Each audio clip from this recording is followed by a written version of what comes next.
Hello, everybody. It is Matt, and it is Fiendish Friday, and I am back at you with yet another review.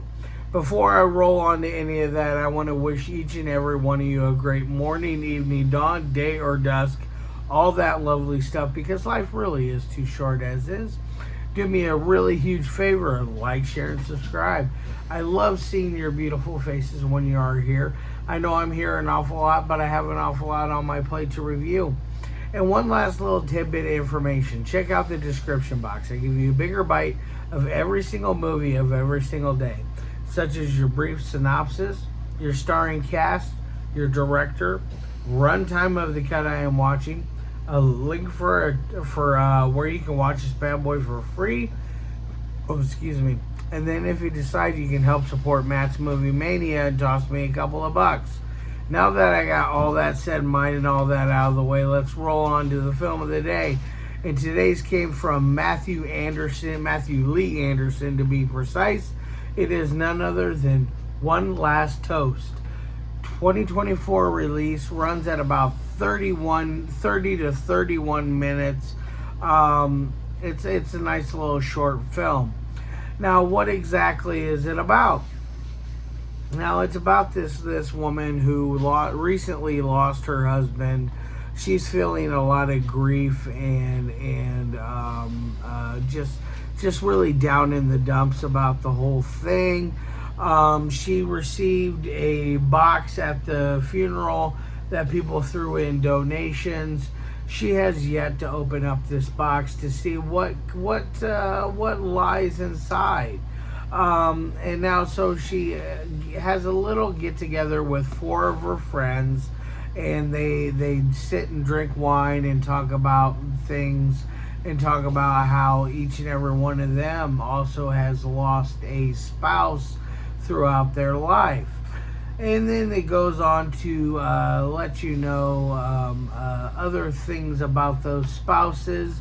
But first, our main character, she decides she's going to open up the box, and she counts out the money, and there's just, I don't remember the exact amount, but there was an insane amount of money. It was in the thousands. And the whole while she was kind of like poking fun that she was going to go and buy this beautiful dress with it. And then one of the other girls there happens to say, oh, with that money you can buy 2 dresses. It's an interesting ordeal. You start to find out things about these women, about how they lost their spouses, and they may or may not be responsible for this, for these losses, and it gets it's all done throughout a very dramatic dialogue.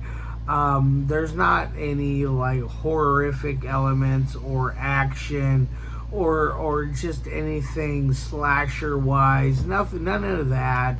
There's not even one drop of blood throughout this entire film. It's just a more of a dramatic thriller is what I would call it myself, because it is leans very heavy on the drama side of the story. Now, this isn't going to be a long review because I don't want to give away very much of the movie itself. It is one of those you have to watch to see how the characters develop and what exactly happens.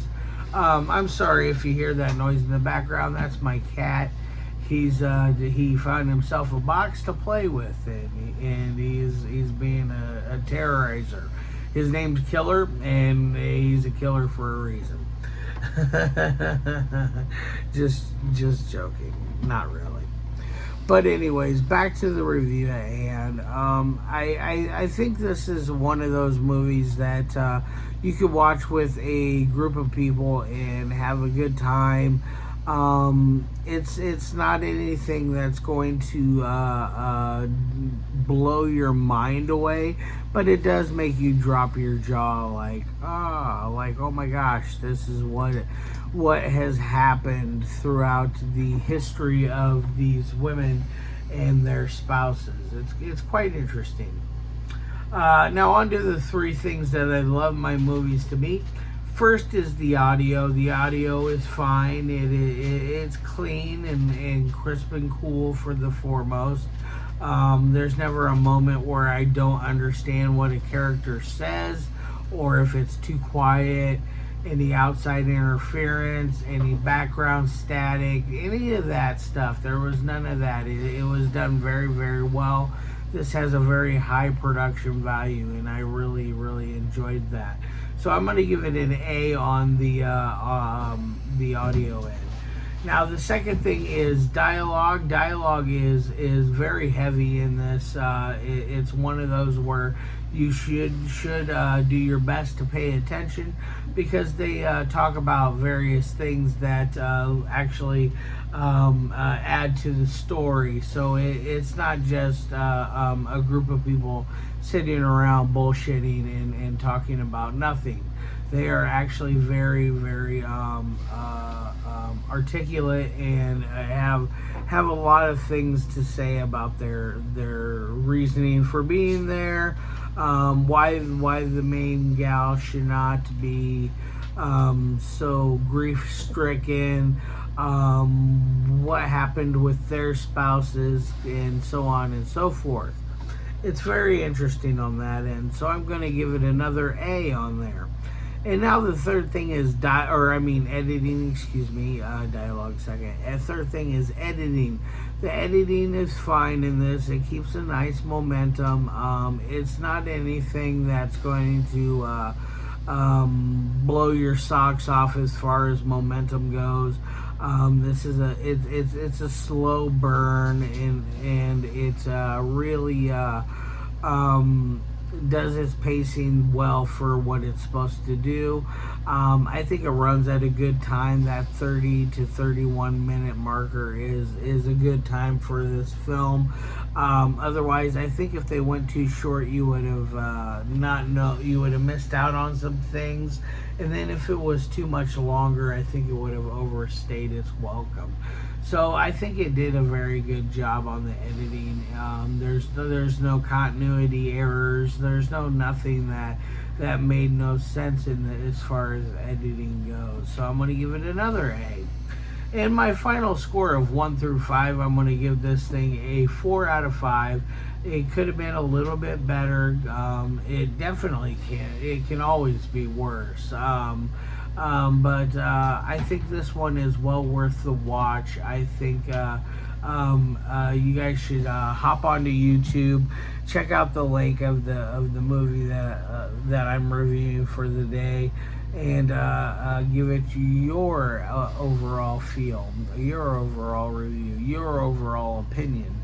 So, anyways, all right, guys. I love your faces, and as always, peace.